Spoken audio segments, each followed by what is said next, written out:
There are experiences you never fully speak of, not out loud, not even to yourself. They move in subtle ways. A glance that withholds warmth, a word that lingers like a whisper of blame, a silence that punishes without ever being named. And still, you stay, you adapt, you shrink, just slightly, until the edges of who you are begin to blur. Not enough to disappear, just enough to not be fully seen.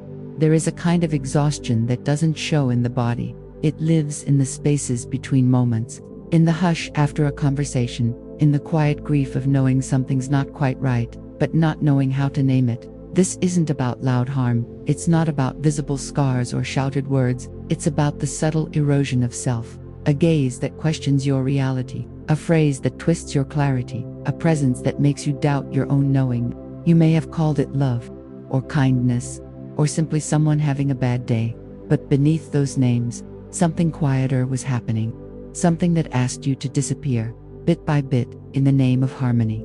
You felt it, and maybe, in some part of you, you still do. There is a name for this quiet unraveling, emotional manipulation, but even that word feels too sharp, too clinical for what you've endured. It is more like being drawn into a fog, where thoughts no longer feel like your own, and your emotions become mirrors for someone else's pain. In this mist, truth bends. You apologize for things you didn't cause. You question what you once knew. You look in the mirror and don't quite recognize the woman staring back.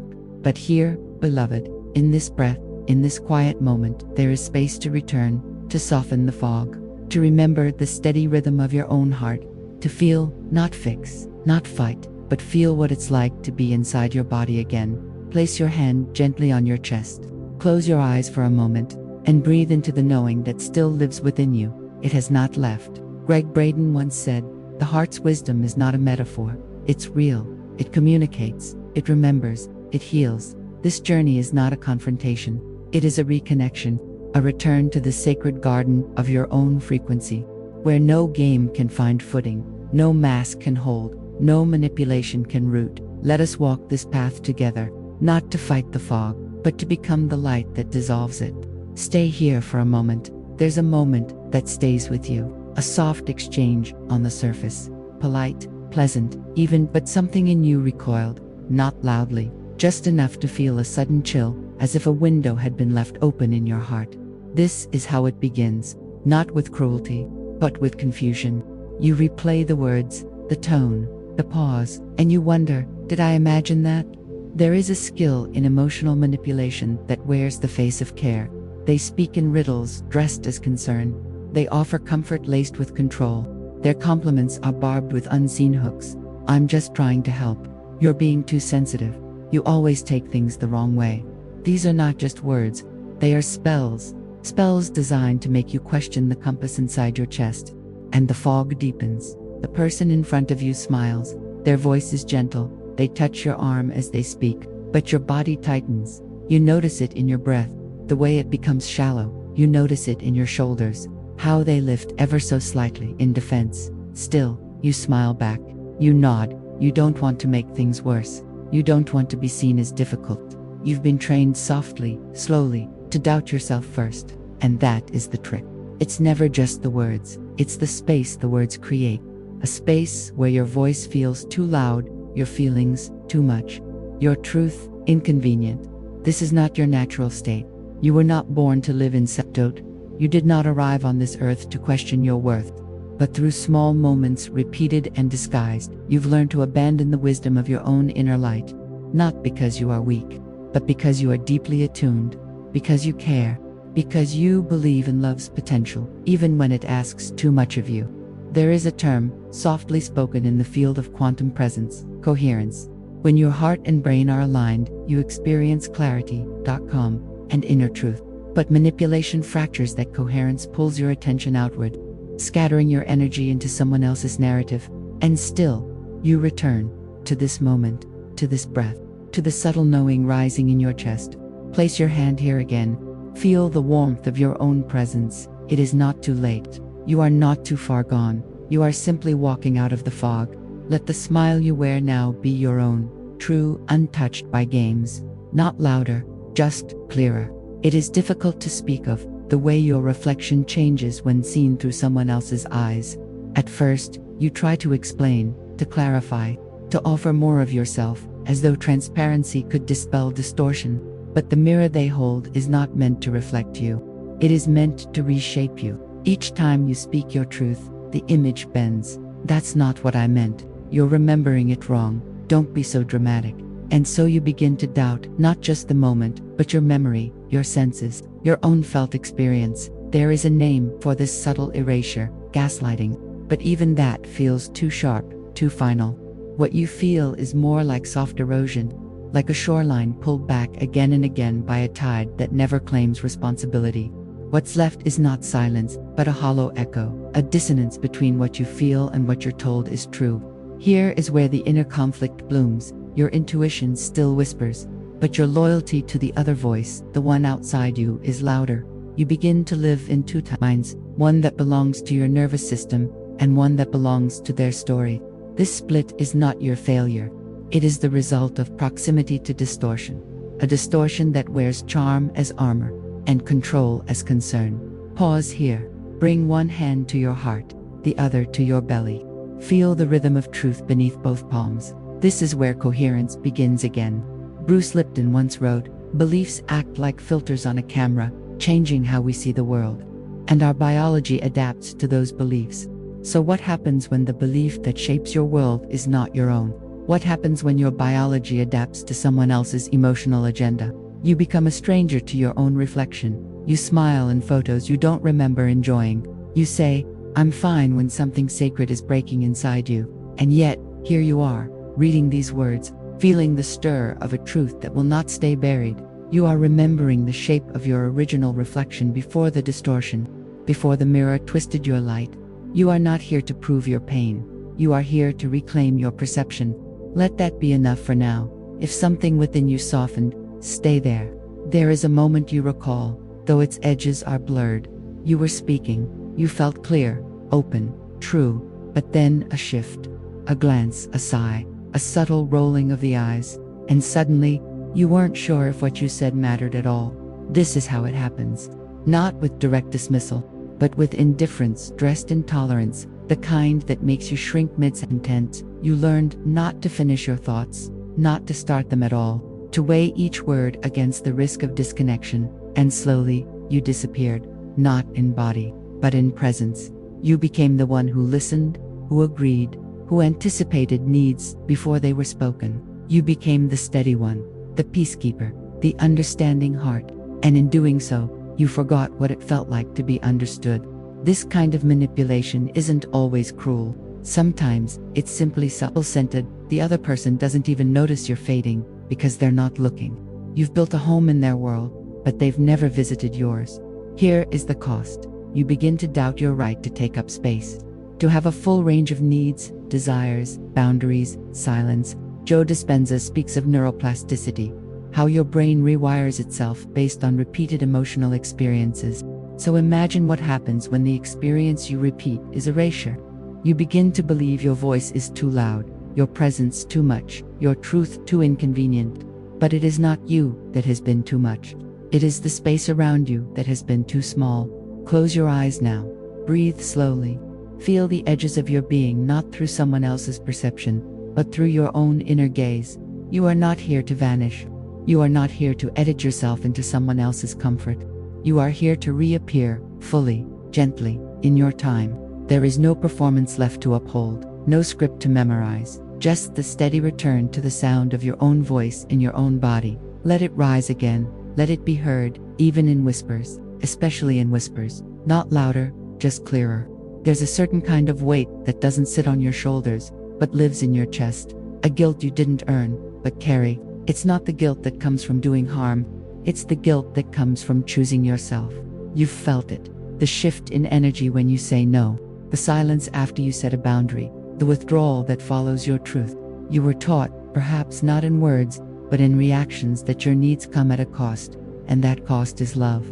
So you compromise, you bend, you explain yourself until the air feels heavy with justification.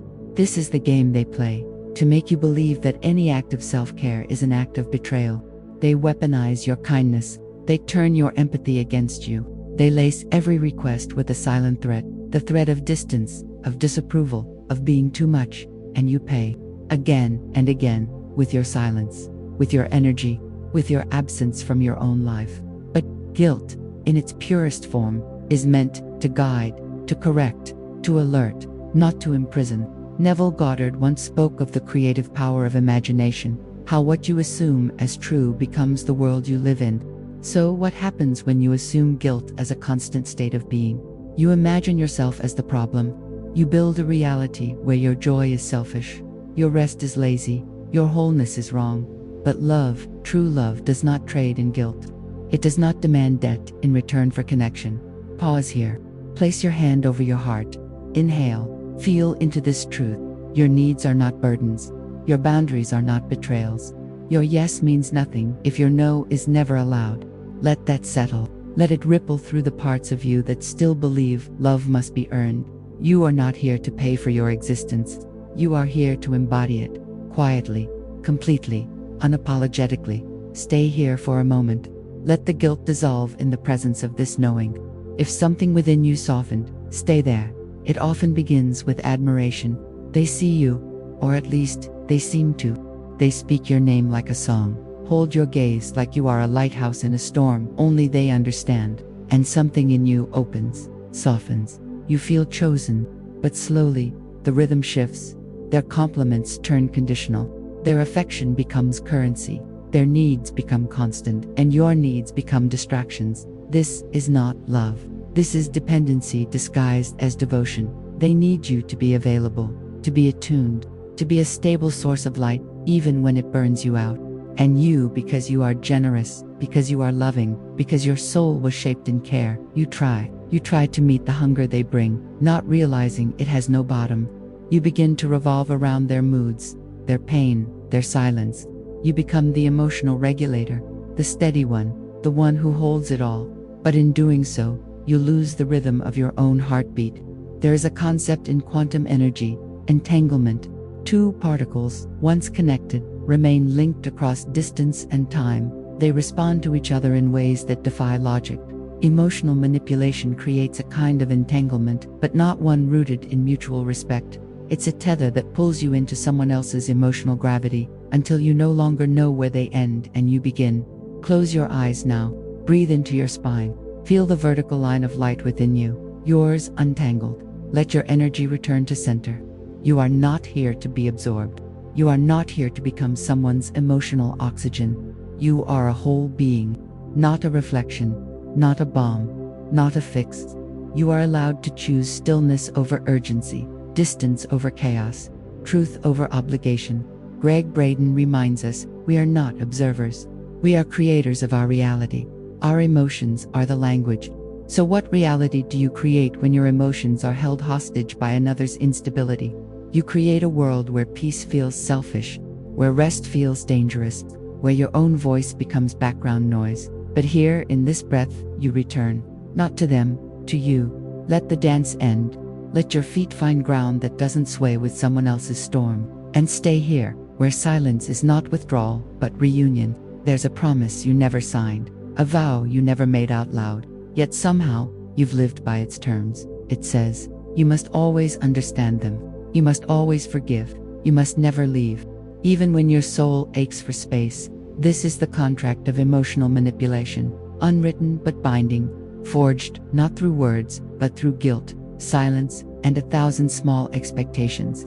You begin to learn what is safe to express and what must be swallowed. You memorize their triggers. You adjust your light so it doesn't reflect too brightly on their shadows. You become the keeper of their comfort. And somewhere in the quiet, you begin to lose access to your own. This is the trap. They create a world where your care becomes currency, and they collect. You may have told yourself, this is just what relationships are. This is just what love asks of me. This is how peace is kept. But it's not peace if it costs you your center. There is a concept in spiritual neurobiology, the field of coherence, where the heart, brain, and body exist in resonance, not for someone else, but within yourself. When you are forced to live outside your own resonance to maintain someone else's comfort, you live in fragmentation. Pause here. Place one hand over your heart again. Whisper this, even if only inside. I release what was never mine to hold. Because love is not a contract that silences your voice. Love does not punish clarity. It does not require you to forget yourself to be worthy of staying. Neville Goddard spoke of assumption as the seed of creation.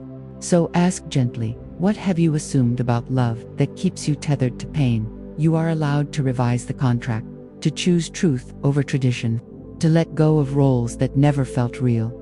You are not bound by what once made sense in survival. You are not here to uphold the illusion of harmony at the cost of your wholeness. You are here to live in truth, in softness, in sovereignty, not louder, just freer. There comes a moment, often small, often unspectacular, when something shifts. A phrase that once made you shrink no longer lands. A tone that once commanded your silence now echoes without power. You don't react, you don't explain. You simply see. The spell breaks. And in that breath, you begin to return to the one place manipulation cannot enter, your own inner authority. This is not defiance, not resistance, not even anger. It is alignment. It is the quiet certainty that you no longer need to bend in order to belong. You begin to trust your own perceptions again. The pause in their voice that once made you question yourself now simply affirms, something isn't right. You no longer argue with it, you observe, you remain intact. Joe Dispenza teaches that we change not by willpower, but by becoming unfamiliar with the old self and deeply acquainted with the new. So what happens when the version of you who tolerated manipulation becomes unfamiliar? You stop responding to the bait. You stop rehearsing the conversation in your head. You stop carrying the weight of their emotional world. And in that space, a new self takes root. She is not louder. She is not sharper. She is simply not available for distortion. Pause here. Feel the ground beneath you. Not the floor. The deeper ground. The one inside. The unshakable center that knows you do not owe your energy to anyone who siphons it through guilt, charm, or fear. Let yourself anchor there. Greg Braden reminds us, we are the bridge between our inner and outer worlds. You are no longer crossing into someone else's illusion. You are building the bridge inward. From clarity, from coherence, from choice. This is not the end of the story. This is where you begin to author it. Stay here. And when you are ready, we'll step into the final part, the sacred integration. You made it here, not through force, not through battle, but through remembrance. You walked through the fog. You stepped away from the distorted mirror. You released the invisible contract. You said no without apology. You said yes to your own return. This is what healing looks like. Not loud, not dramatic, but steady, subtle, sacred. It's in the pause before you reply, in the breath before you explain, in the moment you realize you don't have to explain at all. What once confused you now feels transparent. What once seduced you now feels heavy. The game has no hold when you no longer play. You've begun to rewire not just your thoughts, but your frequency.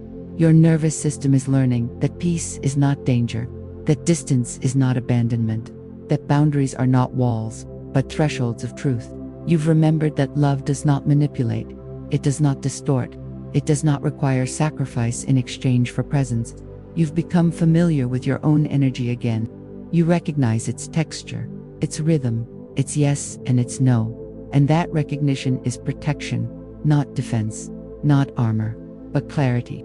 Neville Goddard once said, change your conception of yourself and you will automatically change the world in which you live. And so you have. You no longer see yourself through the lens of someone else's wound.